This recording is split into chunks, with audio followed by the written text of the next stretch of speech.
Which kind of person are you? Would you rather curl up on the couch with a nice movie, or would you like to jump out of an airplane? Would you like to take a walk in the woods, or would you rather ride a giant roller coaster? When we look at the science of thrill seeking, the answer to why we take risk or not is in our brains. And where we shot this story, as you're about to discover, is a place popular with thrill seekers.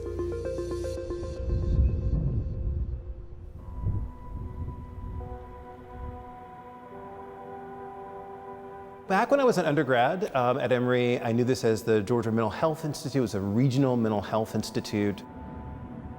It seems appropriate when discussing the science of fear and thrill seeking to do it in a place that is an infamous backdrop for one of TV's most popular scary shows.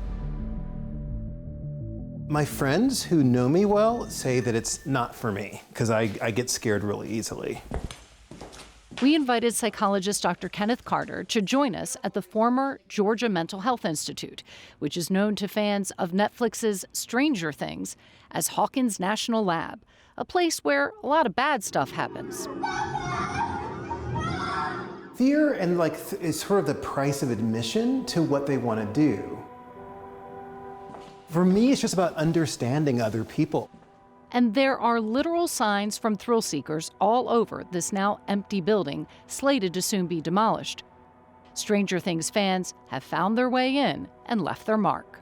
I am not a sensation seeker, absolutely. I'm not a thrill seeker, I'm a chill seeker, yeah. Dr. Carter does not know that the lobby area we are in is where a famous character met a very unfortunate end in season 2 of Stranger Things. Carter did want to understand why people would seek out experiences he avoids at all cost.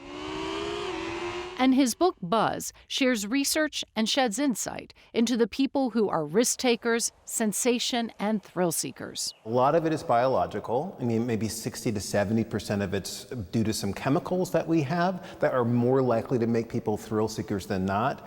And it's not necessarily the danger that they're after, it's really the experience, but they don't feel the danger in the same way.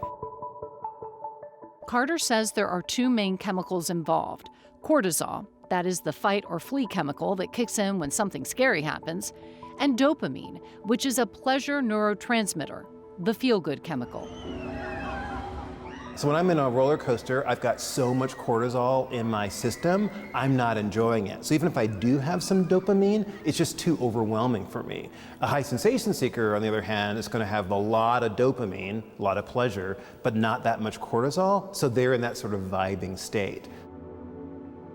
Basically, thrill seekers aren't as scared as the average person. One of the common questions I ask them all when I've interviewed thrill seekers is, do you have a death wish? And they always sort of laugh at that because they say, I feel like I have a life wish, right? And so what I'm really doing is I'm living and experiencing all the aspects of life.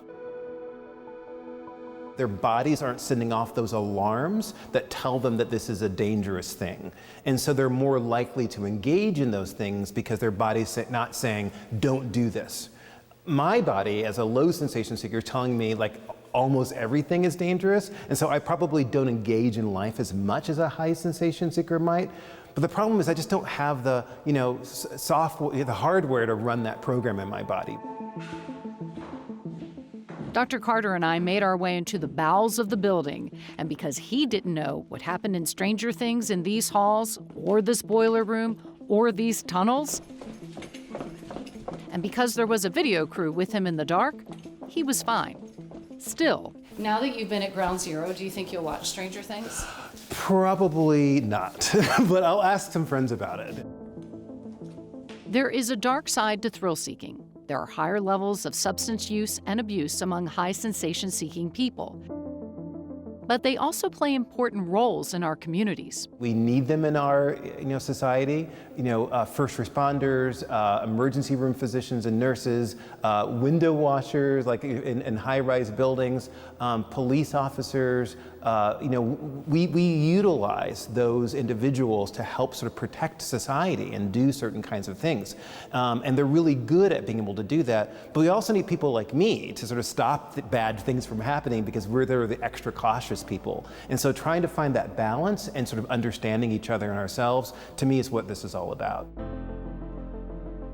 So for those of us who like our risk-taking confined to scary TV, we can take a cue from high sensation seekers and broaden our horizons in a safe way. The other thing I think we can learn from them is to really, really focus on the things that bring us that sense of awe in the world.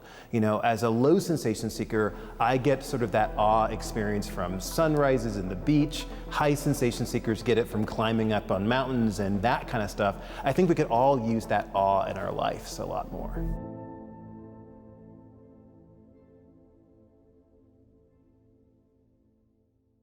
If you're curious about how much of a thrill or chill seeker you are, Dr. Carter has a quiz in his book that you can take. You answer statements with numbers from 1 to 5, with 1 being not like me, 5 being very much like me. Some of his statements are: I would like to explore strange places. I would like to take off on a trip with no pre-planned routes or timetables. I get restless when I spend too much time alone. I like wild parties.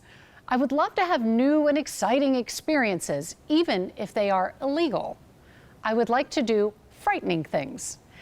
The higher the score, the more of a thrill seeker you are. But the scoring even breaks it down more to your boredom susceptibility and your disinhibition score. You can find the quiz in Dr. Carter's book, Buzz, and we'll put a copy on our social media for you if you want to take it.